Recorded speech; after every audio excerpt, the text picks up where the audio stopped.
Dans cette formation JavaScript, très simple, nous proposons d'apprendre à générer des nombres aléatoires par le code entre une borne inférieure et supérieure, mais à des fins utiles, comme par exemple pour distiller des conseils ou astuces au fil de la navigation de l'internaute sur un site web selon sa thématique. Comme vous le remarquez au travers de cette application finalisée, une astuce aléatoire est générée au chargement de la page et un bouton est mis à disposition de l'internaute justement pour générer un nouveau nombre aléatoire qui va aller piocher dans un tableau de variables l'astuce qui est située à la rangée, à l'indice de ligne correspondant.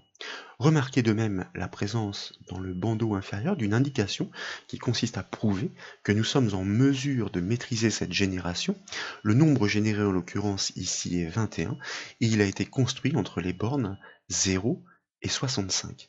Pour ce faire, et comme toujours, donc, je vous propose de partir depuis une page web existante complètement neutralisée dans la mesure où aucun code JavaScript n'existe à ce stade.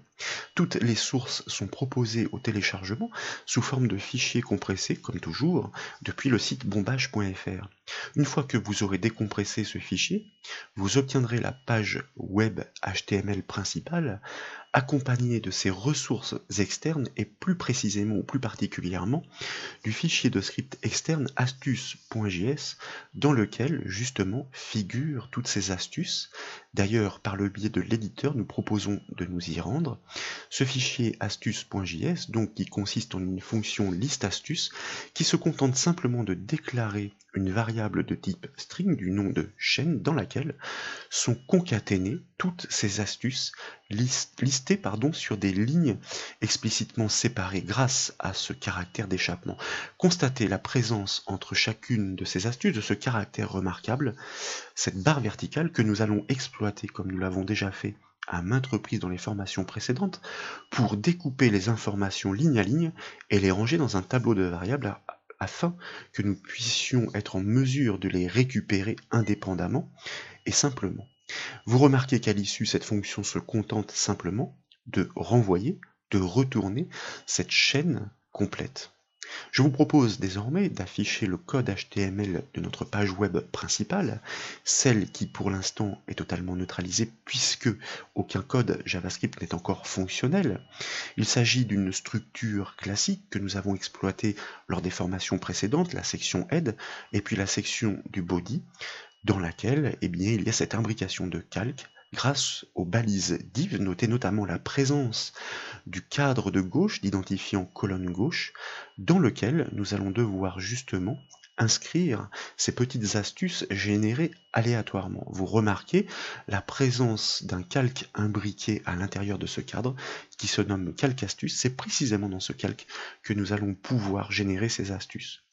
Vous notez aussi la présence cette fois-ci dans le calque de droite, c'est-à-dire colonne droite, la présence donc d'une balise HTML input qui permet tout simplement de construire un bouton.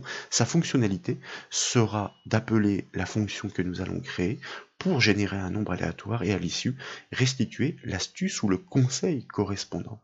Mais pour pouvoir exploiter ce script externe, comme nous l'avons fait dans les formations précédentes, faut-il encore que ce dernier soit référencé. Et pour ce faire, donc, nous allons ajouter sa référence au chargement de la page, et plus spécifiquement donc, dans la section Head grâce à la balise script, nous n'oublions pas l'attribut language qui permet de définir le langage du fichier sur lequel nous sommes en train de pointer, et pour pointer précisément sur ce fichier, nous utilisons l'attribut src dans lequel nous allons désigner le chemin d'accès en relatif puisque notre fichier de script qui se nomme astuce.js se situe dans le sous-dossier JS. Donc JS/ et le nom de notre fichier astuce.js. N'oublions pas de fermer notre balise de script car dans le code HTML, toute balise ouverte doit être fermée à quelques exceptions près, les balises auto-fermantes comme par exemple la balise IMG. Donc nous venons de faire la référence à notre script externe astuce.js. Comme il est chargé en même temps que la page est chargée, cela signifie que à ce stade, vraisemblablement, le nom de la fonction est connu. Elle se nomme listAstus, et une fonction, comme vous le savez, doit s'appeler par son nom. Cette fonction a pour mission de retourner cette chaîne, cette variable de type string, dans laquelle sont concaténées toutes ces astuces qu'il va falloir découper. Je vous propose donc de vous rendre tout en bas de la page de code dans laquelle figure une section de script. Cette section de script que nous allons exploiter justement pour créer notre fonction permettant de générer ces nombres aléatoires. Le mot-clé permettant de créer une fonction est le mot-clé function, suivi du nom de la fonction que nous nommons arbitrairement mais judicieusement, par exemple, génère astuce, comme ceci, avec deux parenthèses, c'est la signature d'une fonction, c'est ainsi. Pourquoi? Eh bien parce que les parenthèses servent à passer les paramètres. Notre fonction, en l'occurrence, se contente de générer un nombre aléatoire. Elle n'a donc pas besoin de paramètres. Et puis, comme toujours, une fois que les bornes de notre fonction sont créées, nous devons déclarer les variables nécessaires au traitement. Nous souhaitons pouvoir ranger chacune des astuces découpées sur le caractère remarquable, c'est-à-dire la barre verticale, dans un tableau de variables. Donc, nous allons répliquer des techniques que nous avons apprises au travers des formations JavaScript précédentes.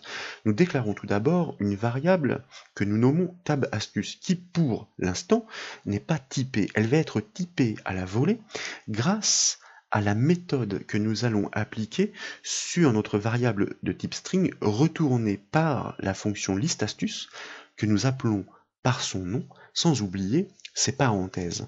Cette méthode, vous vous en souvenez certainement, se nomme split. Elle permet de découper une chaîne de caractères sur un caractère remarquable à passer en paramètres et entre cotes, tant qu'à faire. Ce caractère remarquable, comme je vous le disais, est la barre verticale. N'oublions pas de fermer les guillemets, de fermer la parenthèse et de ponctuer notre syntaxe par le point-virgule. Il s'agit ensuite, et c'est important pour la génération aléatoire de notre nombre, il faut pouvoir maîtriser les bornes, donc nous devons connaître le nombre d'astuces contenu dans cette variable. Une fois découpé, eh bien, ce nombre va correspondre au nombre d'éléments rangés dans le tableau de variables. Donc, nous nommons cette nouvelle variable, par exemple, nb_astuce, encore une fois judicieusement, du moins explicitement, pour que nous sachions ce que nous sommes en train de manipuler. Il s'agit tout simplement d'exploiter cette fois-ci une propriété, là encore bien connue, qui renvoie point, donc tab_astuce point, le nombre d'éléments contenus dans ce tableau de variables qui a été typé à la volée. Cette propriété se nomme, comme vous le savez, length, L-E-N-G-T-H. À ce stade, nous pouvons déjà réaliser une petite vérification grâce à la fonction JavaScript alert pour savoir si nous sommes en mesure effectivement de réceptionner le nombre d'éléments contenus dans ce tableau qui équivaut au nombre d'astuces. Alerte nb_astuce, entre parenthèses, sans oublier de ponctuer notre syntaxe.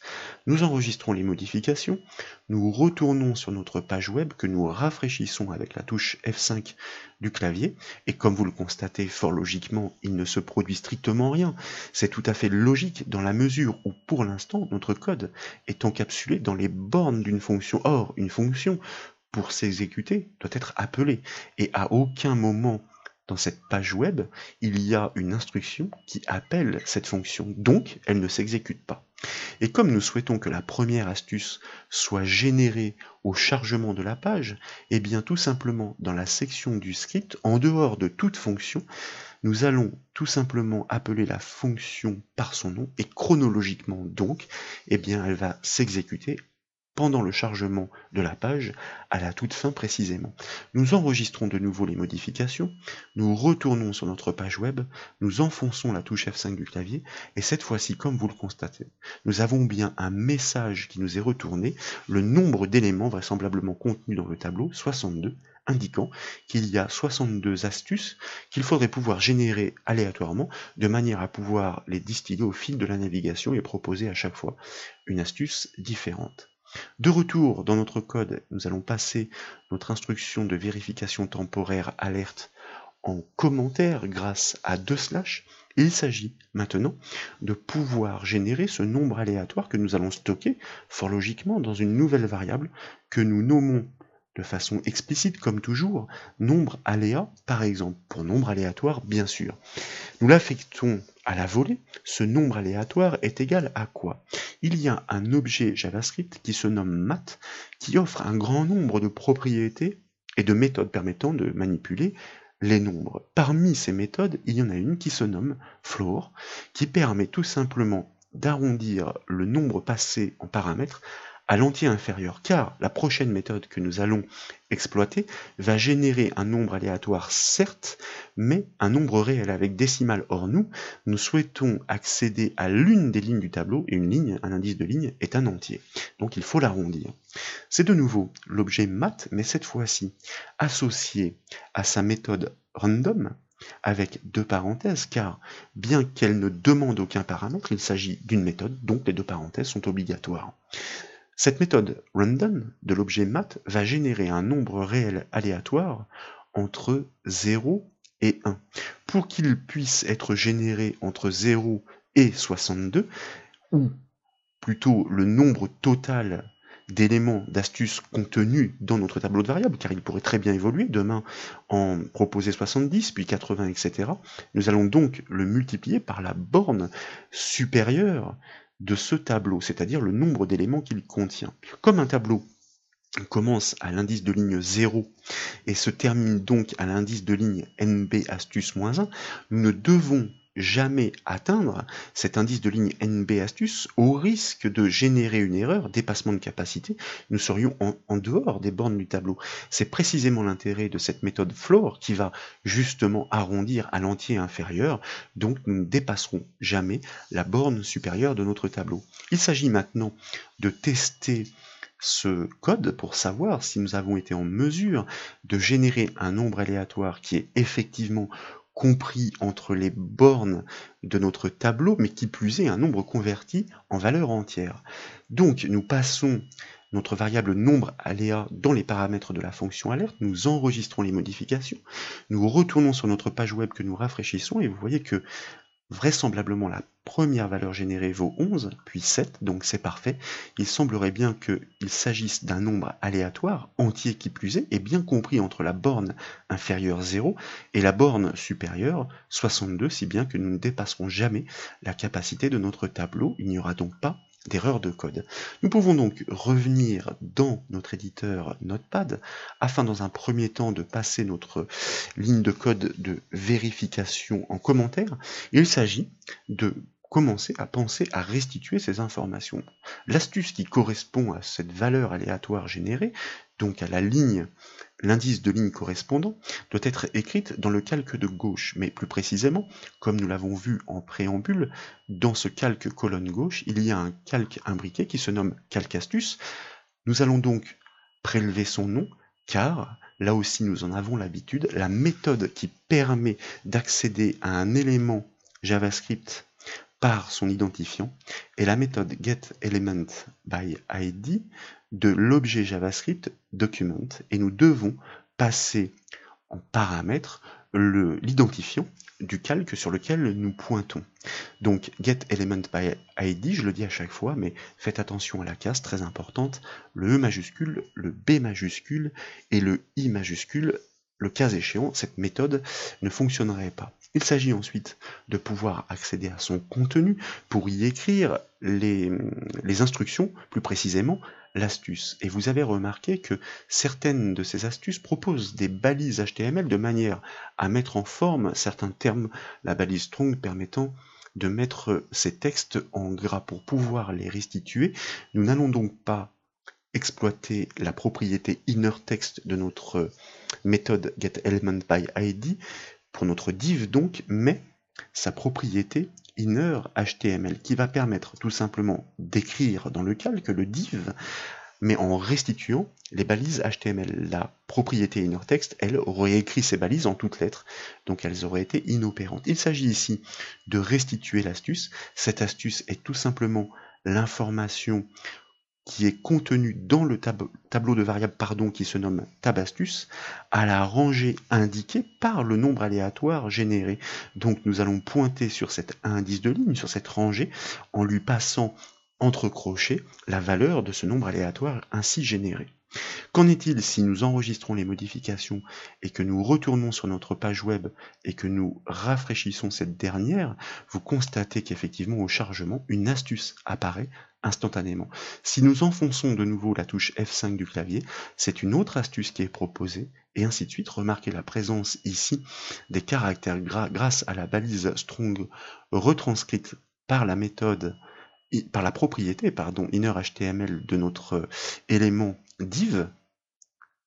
Et c'est parfait, à ce stade, nous arrivons donc bien à générer aléatoirement des astuces en allant piocher en fonction de cet indice directement dans les rangées du tableau. Il s'agit, comme je vous l'avais montré aussi en préambule, d'ajouter une petite indication qui consiste à prouver que nous sommes en mesure de maîtriser la valeur que nous générons, bien comprise entre les bornes inférieures incluses et extérieures exclues. Nous allons donc revenir dans notre éditeur de code et il s'agit cette fois-ci de pouvoir inscrire des informations dans le calque d'identifiant aperçu. Nous allons donc prélever un bout d'information qui est déjà codé juste au-dessus, que nous allons coller. Nous allons remplacer l'identifiant du calque sur lequel nous pointons grâce à la méthode getElementById, notre objet JavaScript document, et nous allons écrire dans ce calque encore une fois, grâce à sa propriété innerHTML, car nous souhaitons mettre en forme certains éléments pour indiquer par exemple que le nombre aléatoire généré, à vous de voir l'information que vous souhaitez inscrire, le nombre aléatoire généré à l'instant T par exemple, à l'instant T, 2 points, ou plutôt le nombre aléatoire généré à l'instant T vaut pour que nous puissions construire une phrase, on va dire, correcte. Nous brisons la chaîne statique en fermant la double cote pour pouvoir concaténer cette information à une donnée dynamique, puisqu'en l'occurrence, pour pouvoir présenter ce nombre aléatoire, il est stocké dans une variable, donc le symbole plus pour reprendre la partie dynamique, que nous reconcaténons elle-même à la partie statique, donc nous rouvrons les guillemets, et nous souhaitions ici effectivement mettre en forme ce nombre, donc nous allons l'encadrer avant la double cote et après la double cote, c'est-à-dire de part et d'autre de notre variable, de la balise strong ouvrante dans un premier temps et fermante avec l'anti-slash dans un deuxième temps. Il s'agit ensuite de poursuivre effectivement l'énumération des indications pour dire qu'il a par exemple été construit, il a été généré entre les bornes inférieures et supérieures. Entre les bornes, alors la borne inférieure, on la connaît nécessairement, puisqu'il s'agira forcément dans notre cas de la valeur 0, arrondie par la méthode floor, je vous rappelle, de l'objet JavaScript math, que nous allons néanmoins prendre soin de mettre en valeur entre les balises strong. Il est intéressant de constater, mais nous l'avions déjà vu, que nous pouvons donc combiner du code JavaScript et du code HTML pour pouvoir rendre la page dynamique et produire ainsi des instructions à notre guise. Entre la borne supérieure 0, donc comme je vous le disais, et la borne inférieure, donc, et la borne supérieure qui, elle, est une valeur dynamique.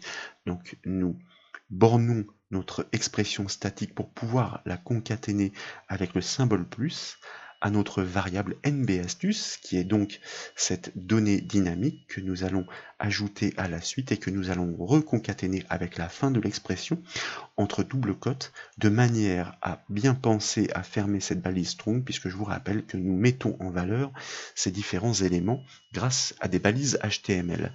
Si donc à ce stade nous enregistrons les modifications et que nous réactualisons notre navigateur par la touche F5, vous remarquez en effet que nous arrivons en même temps à générer une astuce et à prouver que nous maîtrisons ce que nous avons généré. Il s'agit de l'indice 9, la valeur 9 qui a été arrondie. Elle est bien comprise entre les bornes inférieure 0 et supérieure 62. Si nous rafraîchissons de nouveau la page, vous remarquez que, en effet, c'est un nouveau nombre qui est généré, et on constate au passage que l'information textuelle est un peu longue. Il conviendrait donc de la réduire quelque peu.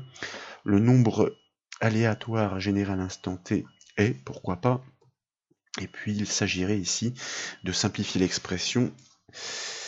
Il est inscrit, par exemple, alors, je ne vais pas faire plus court, mais ce n'est pas très grave, entre les bornes. Alors on va reprendre l'expression ici, histoire d'être propre, sans chercher nécessairement à faire une phrase, et pour en rafraîchissant la page, vous constatez effectivement que cette fois-ci c'est un peu plus correct puisque nous arrivons bien à afficher l'indication escomptée, c'est-à-dire le nombre aléatoire qui correspond à l'astuce générée piochée dans le tableau en fonction de sa rangée, qui est bien compris entre les bornes. Il s'agit désormais d'offrir à l'utilisateur la fonctionnalité qui lui permet au clic sur le bouton et bien tout simplement de générer une nouvelle astuce qui, sur un site web, pourrait être disposée par exemple dans un bandeau supérieur ou dans un bandeau inférieur afin qu'elle soit suggérée de façon discrète. Ici, il s'agit d'une application qui consiste à montrer comment les générer. C'est la raison pour laquelle nous les disposons dans le flux de la page. Et donc, pour cette dernière action, c'est-à-dire permettre au clic sur le bouton de générer une nouvelle astuce, il s'agit tout simplement sur événement d'appeler cette fonction GénéreAstuce. Donc, dans la balise input de notre bouton générer, nous allons rajouter notre attribut onClick qui permet d'intercepter l'événement du clic sur le bouton, et lorsque cet événement est intercepté, nous appelons tout simplement la fonction GénéreAstuce par son nom. Vous voyez que c'est trivial, rien de bien compliqué dans ce code qui n'est fait que de 5 lignes, si bien que désormais, effectivement, lorsque nous rafraîchissons notre page et que nous cliquons sur notre bouton, vous constatez qu'à chaque clic, il y a une nouvelle astuce qui est générée et qui est recherchée en fonction de ce nombre aléatoire, ainsi construit entre les bornes inférieures et supérieures et arrondi à l'entier inférieur. Dans la prochaine formation, nous exploiterons cette génération aléatoire de manière à générer des codes sécurisés anti-spam que l'utilisateur devra confirmer en saisissant les lettres qui sont inscrites dans une image, ainsi proposée par la génération aléatoire. Voilà pour cette petite technique, j'espère qu'elle vous a plu. Si c'est le cas, comme toujours, je compte sur vous pour mettre un petit j'aime à la vidéo. Et comme vous le savez, vous pouvez retrouver toutes les autres formations sur le site bombache.fr. Je vous remercie.